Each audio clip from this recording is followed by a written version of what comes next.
Praise the lord పిల్లలు, welcome to beginner class. అందరు సిద్ధంగా ఉన్నారు కదా? మనం ప్రార్థనతో లెసన్ స్టార్ట్ చేసుకుందాం. అందరూ మోకరించి చేతులు జోడించి కళ్ళు మూసుకొని. పరిశుద్ధ దేవానికి స్తోత్రం చెల్లిస్తున్నామయ్యా. ప్రభా, మీ సన్నిధి మా మధ్యలో ఉంచండి ప్రభా. బిడ్డలతో మీరు మాట్లాడండి. నీ యొక్క బలంను, నీ శక్తిని ప్రభా బిడ్డలు అర్థం చేసుకోవడానికి వారి జీవితంలో మీరు పని చేయమని యేసు పరిశుద్ధ నామంలో అడిగి వేడుకుంటున్నాం తండ్రి. ఆమేన్. ఓకే, మరి మనం ఈరోజు 15th లెసన్ చూసుకుందాము. 15th లెసన్ పేరు వచ్చేసి ఇజ్రాయేలీలు ఎర్ర సముద్రం దాటుట. ఇంగ్లీష్లో Israelites crossing the red sea. దీంట్లో కంటత వాక్యము యెషయా 43వ అధ్యాయము 2వ వచనము. నీవు జలములలో బడి దాటునప్పుడు నేను నీకు తోడై యుందును, నదులలో బడి వెళ్ళునప్పుడు అవి నీ మీద పొర్లి పారవు. Isaiah 43rd chapter 2nd verse. When you pass through the waters, I will be with you, and when you pass through the rivers, they will not sweep over you. ఈ లెసన్లో మనం నేర్చుకొనబోయే విషయం ఏంటంటే, దేవుడు శక్తిమంతుడు. ఎటువంటి కష్ట పరిస్థితులున్నా తన ప్రజల్ని ఆయన కాపాడును. God is almighty. He is able to protect his people from any difficult situations. మనం లెసన్లోనికి వెళ్ళబోయే ముందు లాస్ట్ సండే స్కూల్ క్లాస్లో ఏం నేర్చుకున్నామో కొన్ని విషయాలు మనం చూసుకుందాము. మనము ఇజ్రాయేలీల విడుదలను గూర్చి నేర్చుకున్నాం. దాంట్లో అహరోను ఇంకా మోషే ఫరో దగ్గరికి వచ్చి వారు దేవుని ప్రజలైన ఇజ్రాయేలీలను దేవుణ్ణి ఆరాధించడానికి పంపించమని చెప్తారు. దానికి ఫరో ఒప్పుకోడు. ఫరో ఒప్పుకున్నందుకు దేవుడు ఐగుప్తీల మీద ఇంకా ఫరో మీద 10 రకములైన తెగుల్ని పంపిస్తాడు కదా. కానీ ఇజ్రాయేలీలకు మాత్రం ఏ తెగుళ్ళ హాని వారికి జరగదు. అయితే చివరి తెగుళ్ళు ఉంది కదా, దాంట్లో ప్రతి ఇంటిలో మొదటి సంతానము మరణిస్తారు. అయితే ఇజ్రాయేలీల్లో ఆ విధంగా జరగకుండా ఉండడానికి దేవుడు వారికి ఒక నిర్దోషమైన గొర్రెపిల్ల రక్తాన్ని ఇంటి యొక్క ద్వారబంధకాలకి అంటే గుమ్మంకి పూయమని చెప్పాడు. అప్పుడు ఎప్పుడైతే సంహార దూత వస్తుందో ఆ ఇంటికి ఉన్న రక్తాన్ని చూసి సంహార దూత దాటుకొని వెళ్ళిపోయింది. ఈ విధంగా గొర్రెపిల్ల రక్తంను బట్టి ఆ ఇంట్లో మరణం జరగలేదు. కానీ ఐగుప్తులో మాత్రం ప్రతి ఇంటిలో మరణం మనం చూసాము. ఫరో ఇంట్లో మొదలుకొని ఆ ఐగుప్తులో ఉన్న దాసుల ఇంట్లో కూడా మరణం జరిగింది. ఎందుకంటే అక్కడ గొర్రెపిల్ల వధింపబడలేదు. ఆ వధింపబడిన గొర్రెపిల్ల మన కొరకు త్యాగం చేసిన యేసుక్రీస్తుకి సాదృశ్యంగా ఉంది కదా. అయితే ఈ విధంగా జరుగుతుండగా ఫరో అక్కడున్న ప్రజలందరికీ ఎంతో దుఃఖము, ఎంతో ఏడుపు ఉంది అక్కడ. దానిని బట్టి ఫరో అహరోన్ని ఇంకా మోషేని పిలిపించి వారిని వెంటనే ఆ రాత్రియే వారిని అక్కడ ఇజ్రాయెల్ ప్రజలందరినీ ఐగుప్తుని విడిచిపెట్టి వెళ్ళమని ఆజ్ఞాపించాడు. అప్పుడు ఇజ్రాయెల్ ప్రజలందరూ కూడా వారికి కలిగిన సమస్తము, వారికి ఉన్న పశువులు అన్నిటితో కూడా మోషే యొక్క నాయకత్వంలో వారందరూ కూడా ఐగుప్తుని, ఆ దాస్యంలో ఉన్న ఆ ఐగుప్తుని మొత్తం విడిచిపెట్టి వారు కానానికి బయలుదేరారు. ఇజ్రాయెల్ ప్రజలందరూ కూడా సిద్ధంగా ఉన్నారు. చూడండి ఇక్కడ వారందరూ కూడా సంతోషంతో, ఎందుకంటే ఐగుప్తు యొక్క బానిసత్వం నుంచి, అక్కడున్న దాసత్వం నుంచి వాళ్ళకి విడుదల దొరుకుతుంది కదా. ఆ విధంగా ఇజ్రాయెల్ ప్రజలందరూ వారితో ఉన్న పశువులు, పిల్లలు, ఇంకా వారి యొక్క మందలు అన్నీ కూడా బయలుదేరారు. వారు ఎంతమంది అంటే వారు 6 లక్షల మంది, పెద్దలు మాత్రమే, ఇంకా చిన్నపిల్లలు కూడా అందరూ కూడా వాళ్ళు ఐగుప్తుని విడిచిపెట్టి ఈ విధంగా వారు బయలుదేరుతున్నారు. ఎక్కడికంటే దేవుడు వాగ్దానం చేసిన ఆ కానానికి వారందరూ కూడా మోషే యొక్క నాయకత్వంలో వీరందరూ బయలుదేరారు. ఈ విధంగా వారు బయలుదేరారు కదా. వారి యొక్క ప్రయాణం ఏ విధంగా ఉందంటే ఇక్కడ చూడండి. వారు ఈ ఐగుప్తు ప్రాంతంలో ఎక్కడున్నారు ఇజ్రాయెల్ ప్రజలు? గోషేను అనే పట్టణంలో ఉన్నారు కదా. ఆ గోషేను అనే పట్టణంలో రమసేసు అనే ప్రాంతం నుండి వారు వారి యొక్క ప్రయాణాన్ని మొదలుపెట్టారు. అక్కడి నుంచి వారు సుక్కోతు అనే ప్రాంతానికి వచ్చారు. మళ్ళీ అక్కడి నుంచి వారు ఈ విధంగా ప్రయాణిస్తూ ఎర్ర సముద్రం దగ్గరికి వస్తారు. ఇది ఎర్ర సముద్రం, రెడ్ సీ అంటారు. ఇక్కడ వరకు వారు ప్రయాణం చేస్తూ ఉన్నారు. ఈ విధంగా వారు ప్రయాణం చేస్తున్నప్పుడు వారికి పగలు దేవుడు వారిని నడిపించడానికి వారికి మేఘస్తంభము, పిల్లర్ ఆఫ్ క్లౌడ్ని, ఇంకా రాత్రి వారు ప్రయాణం చేయడానికి, వెలుగులో వారు ప్రయాణం చేయడానికి వారికి రాత్రి అగ్నిస్తంభంని ఇచ్చి వారిని దేవుడు నడిపించాడు. పగలేమో మేఘస్తంభము, రాత్రి అగ్నిస్తంభంగా దేవుడు వారిని నడిపిస్తూ వచ్చాడు. వారి ప్రయాణంలో చూడండి, ఎండ తగలకుండా మేఘస్తంభము, రాత్రి వెలుగులో వారికి అగ్నిస్తంభాన్ని దేవుడు ఇచ్చి వారి యొక్క ప్రయాణంలో దేవుడు వారిని తోడుగా ఉండి వారిని నడిపించారు. ఈ విధంగా వారు ప్రయాణం చేస్తున్నారు కదా. అయితే ఇంకొక వైపు ఐగుప్తులో ఫరో ఉన్నాడు కదా. ఆ ఫరో హృదయం తిరిగి మళ్ళీ కఠినపరుచుకుంటాడు. ఆ ఫరో అనుకుంటాడు, అయ్యో ఇజ్రాయేలీని నేను ఎందుకు పంపించేశాను, వారిని తిరిగి తీసుకొని వచ్చి నేను బానిసలుగా చేసుకొని వారిని తిరిగి పని చేయించుకుంటానని అతను అనుకుంటాడు. ఇంకా అతని దగ్గర ఉన్న 600 శ్రేష్టమైన రథాలన్నీ తీసుకొని, చారియట్స్ అంటారు వాటినన్నిటిని, ఇంకా అతని యొక్క సైన్యంని తీసుకొని ఇంకా వారు బయలుదేరుతారు. ఎందుకు ఇజ్రాయెల్ని తరుముతూ ఉంటారు. ఇంకా వారు వెనక నుంచి బయలుదేరి వస్తున్నప్పుడు ఇంకొక వైపు ఇజ్రాయేల్ ప్రయాణం చేస్తున్నప్పుడు వారు ఎక్కడికి వరకు వచ్చారు, ఎర్ర సముద్రం దగ్గర వరకు వచ్చారు కదా. ఎర్ర సముద్రం దగ్గరికి వచ్చినప్పుడు వారు వెనక్కి తిరిగి చూస్తారు. తిరిగి చూసినప్పుడు వారి వెనకలు ఎవరు వస్తున్నారు, ఫరో సైన్యం వస్తుంది. ఆ ఫరో సైన్యంను చూసి వారు భయపడతారు. ఎందుకంటే ముందేమో ఎర్ర సముద్రం ఉంది. సముద్రం మీద ప్రయాణం చేయాలంటే మనమైతే పెద్ద పెద్ద ఓడలెక్కి ప్రయాణం చేస్తారు కదా. ఇప్పుడు వారు ఎలా ప్రయాణం చేయాలి, ముందేమో ఎర్ర సముద్రం, వెనకలేమో ఫరో సైన్యము, ఇంకా కుడికి ఎడమకి ఏమో పర్వతాలు ఉన్నాయి, లెఫ్ట్ సైడ్ రైట్ సైడ్ అన్ని మౌంటైన్స్ పర్వతాలు ఉన్నాయి. అప్పుడు వారు ఎటు వెళ్ళాలో వారికి అర్థం కాలేదు. ఈ విధంగా ప్రజలందరూ భయపడి అప్పుడు మోషేతోని, మోషే ఎందుకు మమ్మల్ని ఇక్కడికి తీసుకొచ్చావు అని మోషేతోనే అంటారు.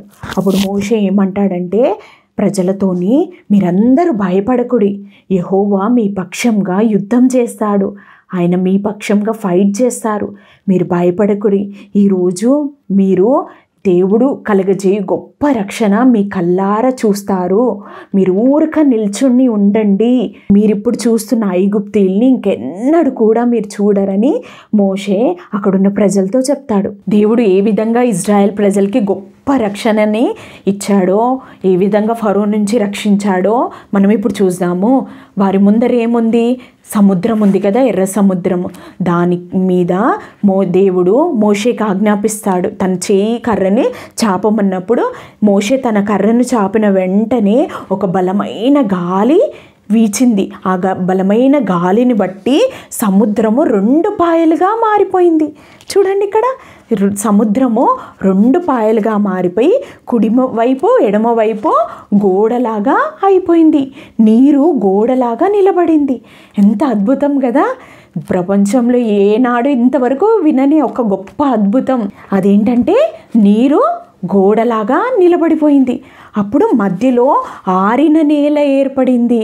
ఆ ఆరిన నేల గుండా దేవుని యొక్క మేఘస్తంభము, అగ్నిస్తంభము ముందు నడుచుకుంటూ వెళ్తున్నప్పుడు ఇజ్రాయెల్ ప్రజలు కూడా ఆరిన నేల మీద నడుచుకుంటూ ఈ విధంగా ప్రయాణం చేస్తూ ఉన్నారు. చూడండి, ఇక్కడ సుమారుగా ఈ యొక్క మధ్యలో ఉన్న మార్గము వెడల్పు 2 కిలోమీటర్ల వెడల్పుగా చరిత్రలో రాయబడి ఉంది.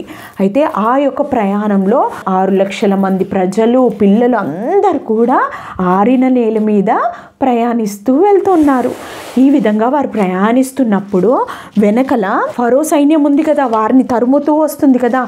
ఆ సైన్యముకి ముందు ఇజ్రాయెల్ ప్రజల ముందు నడుస్తున్న మేఘస్తంభం ఉంది కదా, ఆ మేఘస్తంభం వారి వెనక్కి వచ్చేసింది. ఇక్కడ చూడండి, ఆ మేఘస్తంభము ఇజ్రాయెల్ ప్రజలు వెనక్కి వచ్చేసింది, ఫరో సైన్యం ముందర నిలబడిపోయింది. ఆ మేఘస్తంభం నిలబడినప్పుడు అక్కడున్న ఫరో సైన్యంకి అంతా చీకటిగా అయిపోయింది. ఇంకా వారు ముందుకు వెళ్ళలేకపోతున్నారు. ఆ విధంగా అయిపోయి వారు ముందు వెనక్కి వెళ్తూ ఉంటుండగా ఇజ్రాయెల్ ప్రజలందరూ ఆరిన నేల గుండా ఆ సముద్రాన్ని దాటి ఒడ్డునకు వస్తారు. ఒడ్డునకు వచ్చిన తర్వాత ఆ విధంగా ఫరో సైన్యం కూడా ఇంకా ముందుకు వస్తారు. ముందుకు వచ్చి వారు ఆ సముద్రం మధ్యలోకి వచ్చిన తర్వాత దేవుని యొక్క అగ్నిస్తంభం ఉంది కదా, ఆ అగ్నిస్తంభంలో నుంచి దేవుడు ఆ యొక్క ఫరో సైన్యాన్ని మొత్తం కలవరపరిచాడు, వారిని ఇబ్బంది పరిచాడు. ఏ విధంగా అంటే వారి యొక్క ఫరో యొక్క రథాలు ఉన్నాయి కదా, ఆ రథాల యొక్క చక్రాలన్నీ ఊడిపోయాయి. ఇంకా వారు ముందుకు వెళ్ళలేకపోతున్నారు. ఇంకా వారి వల్ల కాక అప్పుడు వారికి అర్థమవుతుంది ఏమని అంటే ఇజ్రాయెల్ ప్రజల పక్షంగా దేవుడు యుద్ధం చేస్తున్నాడని, దేవుడు ఫైట్ చేస్తున్నారు వారి కోసమని వారికి అర్థమైపోయి ఇంకా వారు ముందుకు వెళ్ళలేక పారిపోవాలని వారు అనుకున్నారు. వారు పారిపోవాలని అనుకొని వెనక్కి తిరిగి వెళ్తున్నప్పుడు వెంటనే దేవుడు మోషేకి ఆజ్ఞాపిస్తాడు. ఏమని అంటే నీ చెయ్యి చాపు అన్నప్పుడు సముద్రం వైపు మోషే తన చెయ్యి చాపినప్పుడు ఆ సముద్రం నీళ్ళన్నీ తిరిగి పొర్లి పారినాయి. ఈ విధంగా చూడండి, అప్పుడు పొర్లిన వెంటనే ఆ సముద్రం అంతా పొర్లిన వెంటనే ఫరో సైన్యం మొత్తం ఉన్నారు కదా, ఆ సైన్యము మొత్తము మధ్యలో ఉన్నారు కదా, వారు 600 రథాలు వారి సైన్యం అంతా కూడా నీళ్ళల్లో మునిగిపోయారు. చూడండి ఇక్కడ ఎప్పుడైతే మోషే చేయి చాపిన వెంటనే సముద్రం అంతా పొర్లింది, ఇంకా అక్కడున్న ఫరో సైన్యం అంతా మునిగిపోయింది. చూడండి ఇక్కడ వాళ్ళు ఇంకా అక్కడున్న సైన్యము ఫరో అందరు కూడా చనిపోయారు ఆ నీళ్ళల్లో. చరిత్రలో చెప్పబడుతుంది ఈనాటి వరకు కూడా సైంటిస్టులు ఉన్నారు కదా, వాళ్ళు ఈనాటికి కూడా ఆ ఎర్ర సముద్రం అడుగున వెళ్ళి చూస్తున్నప్పుడు వారికి ఫరో యొక్క రథాల యొక్క చక్రాలు ఇంకా వాటి యొక్క ఆనవాళ్ళు ఇప్పటి వరకు అక్కడ ఉన్నాయని సైంటిస్టులు చెప్తున్నారు. అంటే నిజంగా ఇది ఒక కథ కాదు, ఇది నిజమైన సంఘటన. దేవుడు చేసిన గొప్ప అద్భుతం ఈనాటి వరకు కూడా ఎన్నడూ ఎవ్వరు కూడా చేయలేదు. దేవుడు సముద్రాన్ని పాయలుగా చేశాడు కదా, ఫరో సైన్యాన్ని ముంచివేశాడు. తర్వాత ఇజ్రాయేలీలు ఈ విధంగా ఫరో చేతిలో నుంచి రక్షింపబడిన తర్వాత ఐగుప్తులో నుంచి దాసులుగా నున్న వాళ్ళు విడుదల పొందుకొని ఈ విధంగా రక్షింపబడిన తర్వాత ఇంకా దేవుడు వారిని శిక్షించాడు కదా, ఫరో సైన్యాన్ని శిక్షించాడు కఠినంగా. వారు చేసిన పనిని బట్టి వారిని శిక్షించాడు. దానిని బట్టి ఇంకా ఇజ్రాయెల్ ప్రజలు సంతోషంగా ఒడ్డునకు వచ్చిన తర్వాత వారందరూ కూడా ఈ విధంగా తంబురతోని సితారతోని దేవుణ్ణి స్తుతించారు, దేవుణ్ణి ఆరాధించారు.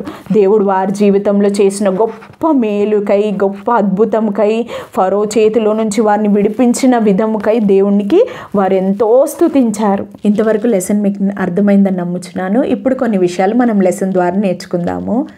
దేవుడు సర్వశక్తిమంతుడు. ఎటువంటి కష్ట పరిస్థితిలో ఉన్నా కూడా దేవుడు తన ప్రజల్ని కాపాడుతాడు.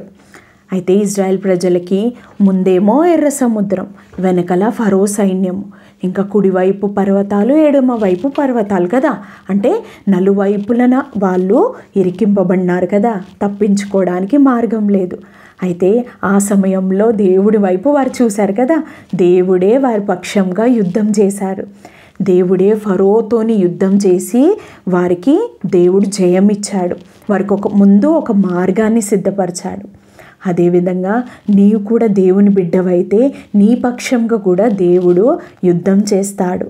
నువ్వు భయపడాల్సిన అవసరం లేదు. ఉదాహరణకి నీవు ఎన్నోసార్లు ప్రభు కోసమో నిలబడాలి, దేవుడు ఏ చెప్తున్నాడో ఆ విధంగా చేయాలి, అబద్ధాలు ఆడొద్దు, సినిమా చూడొద్దు, ఇంకా ఏ విధంగా దేవుడు చెప్తున్నాడో ఆ మార్గంలో నడవాలని నువ్వు అనుకుంటావు కదా. కానీ కొన్నిసార్లు నీ వల్ల కాదు కదా. ఆ సమయంలో నువ్వు దేవునిని ఆశ్రయించాలి. ఎందుకంటే మన బలం బట్టి మన శక్తిని బట్టి మనము దేనిని కూడా జయించలేము. ఇజ్రాయెల్ ప్రజలు వారి యొక్క బలం బట్టి దేన్నైనా జయించారా? దేనిని కూడా జయించలేరు కదా. వారి పక్షంగా ఉన్న దేవుడే వారికి అన్నిట్లో జయం ఇచ్చారు. అదేవిధంగా నీ పక్షంకు కూడా దేవుడు ఉండి నీకు అన్ని పరిస్థితుల్లో నుంచి అన్ని పాపము నుంచి దేవుడే నీకు జయం ఇచ్చి ముందు నీకు నడవడానికి మార్గం సిద్ధపరుస్తాడు. ఈ విధంగా శక్తిమంతుడైన ఆ దేవుణ్ణి ఆశ్రయించి నువ్వు ముందుకు నడవాలని దేవుడు ఆశిస్తున్నాడు. ఈ లెసన్ యొక్క యాక్టివిటీ ఏంటంటే మీరందరూ ఒక బ్రౌన్ కలర్ పేపర్ మీద బ్రౌన్ కలర్ వేసి దాని మీద బ్లూ కలర్ పేపర్ అతికించండి. అతికించిన తర్వాత ఆ పేపర్ని ఇలా ఫోల్డ్ చేయండి. ఇటువైపు ఇంకా ఇటువైపు, కుడివైపు ఎడమవైపు నీళ్ళు గోడలాగా నిలబడి ఉన్నాయి కదా, ఆ విధంగా మీరు ఇలా ఫోల్డ్ చేయండి. చేసి ఇక్కడ మోషే యొక్క బొమ్మని మీరు కట్ చేయండి, దాని మీద కలర్ వేయండి. తర్వాత చేసిన తర్వాత దాని మీద ఈ విధంగా, ఒకవేళ తెలుగులో రాసినట్లయితే ఈ విధంగా రాయండి: దేవుడు ఎటువంటి కష్ట పరిస్థితులున్నా తన ప్రజలను కాపాడును. ఒకవేళ మీరు ఇంగ్లీష్లో రాస్తే God is able to protect his people in any difficult situations అని ఈ విధంగా అతికించండి. తర్వాత మీకు యానిమల్స్ ఉంటాయి కదా, సముద్రంలో ఉండే జంతువులు ఉంటాయి కదా, యానిమల్స్, అక్వాటిక్ యానిమల్స్, ఫిష్ కానీ క్రొకడైల్స్ అవన్నీ ఈ విధంగా అతికించండి. ఈ విధంగా మీరు ఈ యాక్టివిటీ చేసి మీ బుక్లో అతికించండి. దేవుని చిత్తం అయితే నెక్స్ట్ సండే స్కూల్ క్లాస్లో మనము మన్నా అనే లెసన్ చూసుకుందాము. ఇప్పుడు మనం ప్రార్థన ద్వారా ఈ క్లాస్ని ముగించుకుందాం. అందరూ మోకరించి చేతులు జోడించి కళ్ళు మూసుకోండి. పరిశుద్ధ దేవానికి స్తోత్రం చెల్లిస్తున్నామయ్యా. ఇంతవరకు మీ సన్నిధి మా మధ్యలో ఉంచినందుకు వందనాలు ప్రభా. ఇంతవరకు ప్రభా బిడ్డల జీవితంలో మీరు వినిపించిన మాటలు ప్రభా వారి జీవితంలో భద్రపరచుకోవడానికి సహాయం చేయండి. మీ యొక్క శక్తి, మీ బలంను వారి జీవితంలో బయలుపరచండి. మీరు వారి పక్షంగా ఉండి యుద్ధము చేయమని యేసు పరిశుద్ధ నామంలో అడిగి వేడుకుంటున్నాము తండ్రి. ఆమేన్.